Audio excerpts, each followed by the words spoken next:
힐링 가족 여러분 안녕하세요. 반갑습니다. 여러분 이번에는 저희가 요즘 또 유튜브에서 주식하면 정말 핫한 분이십니다. 정말 핫한 분이시고요. 이분을 간략하게 제가 소개를 해드리자면 이분은 이런 이력을 갖고 계세요. 자, 잘 들어보세요. 여러분 파이어족이라고 들어보셨나요 혹시? 파이어족이 뭐냐면, 자, 이분 같은 경우는 이제 그 투자 생활을 열심히 하시다가 직장 생활과 투자 생활을 병행하시면서 13년 만에 무려 60억 원의 자산가가 되셨다고 해요. 그 책을 6권이나 집필을 하셨고요. 또 이분은 또 특이한 이력이 있습니다. 대학을 독일에서 나오셨어요. 함부르크에서 대학을 졸업하셨고, 그 다음에 공인재무분석가와 CAIA 공인대체 투자자 분석가 자격증도 갖고 계시대요. 이분은 무려 파이어족입니다. 파이어족이 어떤 사람들인지는 제가 자막에 남겨놓을게요. 그리고 또 하나, 대한무역투자진흥공사, 우리 코트라라고 그래요. 우리나라의 무역을 전반적으로 담당하는 그런 국내 기업인데 말 그대로 신의 직장이거든요. 거기를 13년 동안 다니시면서 열심히 돈을 모으셔서 주식 투자를 성공하셔서 이제 파이어족이 되신 분입니다. 여러분, 퀀투 투자 무작정 따라하기, 강원무 작가님 소개합니다. 작가님, 저희 그 힐링 가족분들이랑 인사 부탁드려요. 예, 안녕하십니까. 강원구입니다. 반갑습니다.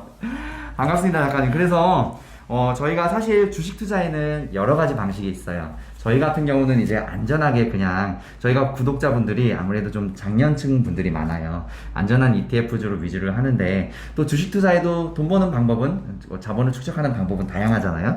그래서 우리랑은 조금 또 결이 다르긴 한데, 새로운 또 투자 방법에 대해서 이렇게 되게 괜찮은 책을 또 많이 내셨고, 여기저기 또 많이 촬영을 다니시더라고요. 그래서 제가 이분 꼭 초대하고 싶었어요. 그리고 저 개인적으로 작가님 유튜브를 제가 많이 봤는데, 뭐랄까, 굉장히 열정적으로 사람들한테 이게 즐겁게 자기 생각 얘기해 주시는데, 뭐랄까, 저는 되게 그 모습이 좀 꾸미 먹고 순수하다는 느낌을 많이 받았습니다. 아이고, 감사합니다. 저희가 그래서 작가님을 네. 캐스팅을 좀 부탁을 드렸어요. 네, 근데 네. 나와주셔서 감사합니다. 아닙니다. 네. 네, 작가님, 네. 주식에 대해서 간단하게 질문을 먼저 좀 시작을 해볼게요. 네.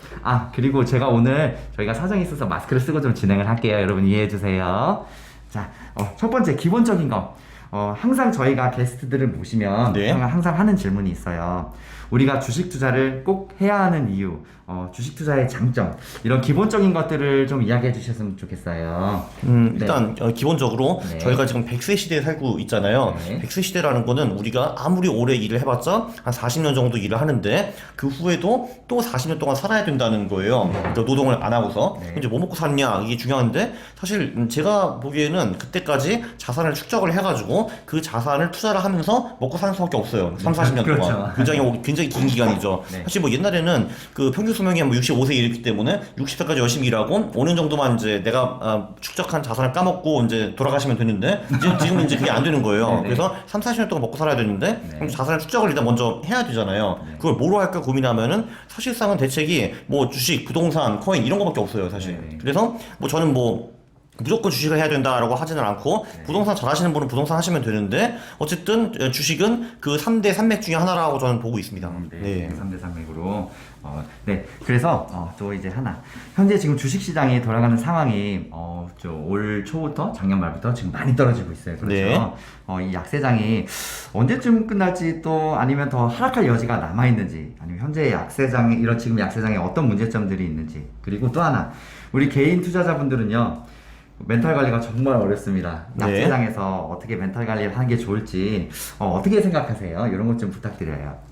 뭐 사실 제가 뭐 예측을 뭐 잘하는 사람은 아니지만, 네네. 뭐 그래도 뭐 이제 슬슬 뭐 약세장 끝나가는 거 아닌가 싶기는 합니다. 네네. 뭐 여러 가지 이유가 있기는 한데, 네. 일단 그 주식 시장이 11월, 4월에 수익이 굉장히 좋고 5월, 10월에는 별로 안 좋아요. 특히 올해 같은 경우는 특출나게 안 좋더라고요. 그러니까 그래요? 네. 그거 하나 있고, 그리고 보통 미국에서 중간 선거가 있는 해에 그 바닥이 많이 형성이 돼요. 네네. 그게 이제 올해였고, 엊그저께 했었죠, 그죠? 맞아요. 네네. 엊그저께 했고, 그리고 중간 선거가 끝날 즈음, 그러니까 4분기부터 보통 주식이 오르기 시작해요. 네네. 네. 근데 그게 하나 있고, 그리고 보통 이 미국 시장 같은 경우는 10년 사이클이 있는데 2로 끝나는 해가 보통 저점이 되는 경우가 많아요. 2, 네. 4, 6, 8, 10년 말이죠? 네, 그렇죠. 네, 네네. 그래서 이제 근데 보면은 중간 선거랑 2로 끝나는 애가 네. 20년에 한 번 오거든요. 네. 1922년, 42년, 62년, 82년, 네. 2002년, 네. 그리고 2022년. 네. 제가 조금 전에 말씀드린 그 6번이 네. 다 바닥이었어요. 아. 네.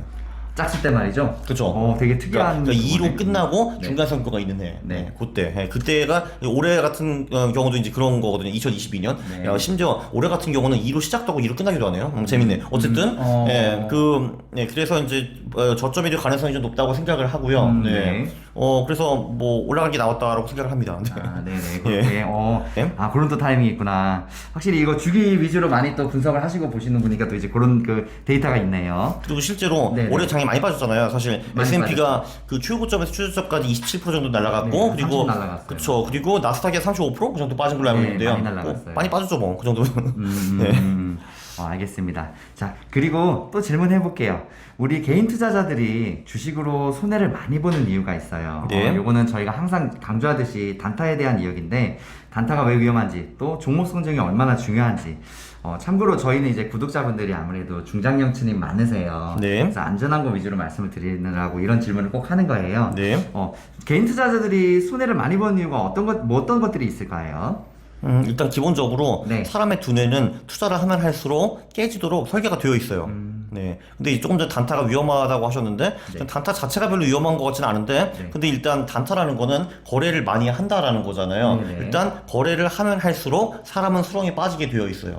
그러네요. 감정이 섞이고 또 그럴 수 있으니까 판단력도 그쵸. 흐려지고. 그래서 대부분 사람들은 네. 이제 부동산으로 이제 돈을 벌고 주식으로 돈을 까먹잖아요. 네. 원래 그렇잖아요. 근데 이제 그게 제가 보기엔 가장 큰 이유가 부동산은 거래하기가 굉장히 어렵잖아요. 그렇죠. 그러니까 완전히 프로페셔널 그 부동산 투자자가 아니면은 보통 5년, 10년에 한 번 사고 팔고 뭐 이러잖아요. 맞습니다. 네. 그렇기 때문에 그 본인의 두뇌가 어리석게 개입할 그 가능성이 좀 적은 거예요. 거래를 별로 안 하기 그러네요. 때문에. 네, 맞네요. 네. 거래를 하면 할수록 인간은 수렁에 빠지게 됩니다.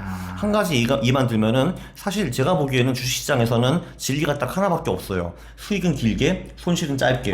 네네. 수익은 길게, 손실은 짧게. 그렇죠. 왜냐면은 우리가 예를 들면 100번 주식을 사고 판다라고 하면은 네. 그 100번을 우리가 다 먹을 수도 없고 100번을 다 깨질 수도 없어요. 그렇죠. 다 이제 네네. 승도 있고 패도 있는 게 당연한 건데, 네. 그러니까 심지어 제가 일부러 100번 다 잃고 싶어도 100번을 다 잃지 못해요. 제가 그냥 바보같이 사도 오른 주식도 있거든요. 그렇겠죠. 네. 자, 근데 이 포인트는 뭐냐면은 우리가 어쨌든 깨질 때도 있고 벌 때도 있는데, 벌 때는 좀 더 많이 벌고 깨질 때는 좀 덜 깨져야 돼요. 그것만 하면은 사실 자산이 축적이 될 수밖에 없거든요. 그렇겠네요. 네. 근데 안타깝게도 대부분 사람들은 정반대로 합니다. 예를 들면 내가 주식을 샀어요. 네. 그러면 떨어지잖아요. 네. 그러면은 뭐 그 사실 손절을 하면은 그 손실을 짧게 가져갈 수 있는 거거든요. 네네. 그거 하시는 분 별로 못 봤죠. 그죠? 네네, 맞아요. 네. 그러니까 이게 그 여의도에 이런 가슴 아픈 농담이 하나 있잖아요.